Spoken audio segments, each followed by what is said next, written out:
ఇంకోటి ఇప్పుడు మీరు ఉమ్, అవుట్‌డేటెడ్ కామెడీ అంటే మీకు ఎన్నో విమర్శలొచ్చాయట. అయిపోయింది ఇతని పని outdated um, comedy. Um, um. But అవన్నీ దాటుకొని ఈ సినిమా అనేది ఒక మార్క్ క్రియేట్ చేశారు మీరు. అవును అవును. మీకు కాల్స్ వచ్చాయా? అంటే మీ ఊరు నుంచి గాని, మీ హస్బెండ్ నుంచి గాని, బయట నుంచి గాని మీకంటూ కాంప్లిమెంట్స్ గాని? నాకంటూ హ్మ్. కాంప్లిమెంట్సా చాలా మంది, ఒక్కళ్ళు కాదు.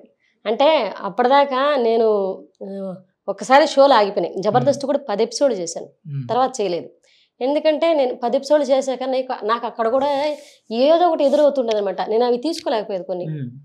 నాకేంటంటే ఒక ప్లేస్కి వెళ్ళిపోయిన తర్వాత హెల్తీగా ఉందా, నీట్గా చేసుకొని వచ్చేస్తాం. హ్మ్. ఏదైనా ప్రాబ్లం అనిపించిందా, అక్కడి నుంచి ఆ ప్లేస్ నుంచి ఆ షో అయినా సరే వదిలేసేసి చేస్తాం. అదొకటి నాకున్న గొప్ప గుణం అనుకుంటాను. అది నాకు బ్యాడ్ అవుతుంది, ప్లస్ అవుతుంది, మైనస్ కూడా అవుతుంది. అది హ్మ్. నాకు ఇది నచ్చలేదు అని అంటే చెప్తాను అనమాట. సరే ఇది పరిస్థితి, కొంచెం నాకు అనుకూలంగా ఉంటే వస్తాను, లేదంటే లేదండి అని అనమాట. అంటే నాకు అనుకూలంగా అంటే అక్కడ ఆ టీం ఏదైనా నచ్చలేదనుకో, ఆ టీం హ్మ్. మార్చమనేది కదా. వాళ్ళ బిహేవియర్ ఏదైనా నచ్చకపోయినా, వాళ్ళకి మనకి సెట్ కాదురా బాబాయ్ అనుకుంటే, హ్మ్. నాకు ఇక్కడ వర్క్ నేను ఈజీగా చేసుకోలేను సో అనుకుంటే మాత్రం పక్క తప్పుకుంటాను నేను. హ్మ్. వాళ్ళు ఏంటంటే ఇన్ని షోలు చేశారు కదా, నాకు మ్యాక్సిమం ఒక ఆడపిల్ల ఎంతవరకు చేయగలదు, వల్గారిటీ అనేది పీక్స్కి వెళ్ళిపోతే చేయలేనండి. అదొకటి. హ్మ్. హ్మ్. నా కొన్ని చోట్ల జూలకటగా డబల్ డోస్ అనేది వచ్చింది. హ్మ్. అక్కడ కూడా మనసు చంపుకొని చేసేదనమాట నేను. హ్మ్. అంటే డబుల్ మీనింగ్ డైలాగ్ డబుల్ ఇచ్చేసరికి మీనింగ్. నా అవును. నా బాడీ షేమింగ్ అనేది ప్రతిదీ అంటే కామెడీ కోసం అనేది బాడీ షేమింగ్ ఉంటుంది, క్యారెక్టర్ షేమింగ్ ఉంటుంది, అన్నీ ఉంటాయి. అన్నీ యాక్సెప్ట్ చేయగలం కానీ కొన్ని పీక్స్కి వెళ్ళిపోతాయి అనమాట. హ్మ్. హ్మ్. ఆ పీక్స్కి వెళ్ళేవి మనసు చంపుకొని చేయలేం. హ్మ్.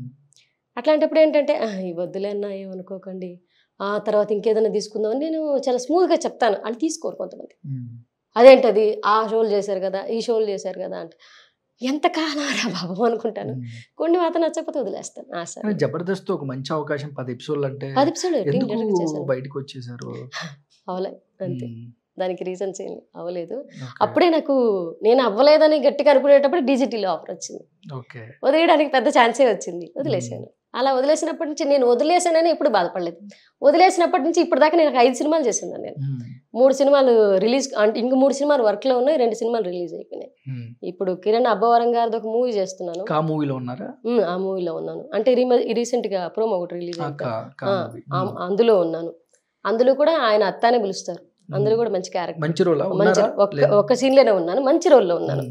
హ్మ్. తర్వాత నేను రోల్ చెప్పకూడదు కదా. మంచి రోల్‌లోనే ఉన్నాను. ఓకే.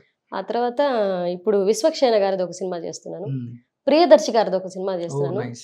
మన సందీప్ కిషన్ గారిది ఓటీటీలో సిరీస్ ఒకటి స్టార్ట్ చేస్తున్నారు. హ్మ్. అది హ్మ్. షూటింగ్ జరుగుతుంది ప్రెజెంట్. హ్మ్. ఆ డైరెక్టర్ కూడా డీజే టిల్లు మల్లికార్జున్ గారు. ఓహ్! అందులో నైస్. కూడా చేస్తున్నారు.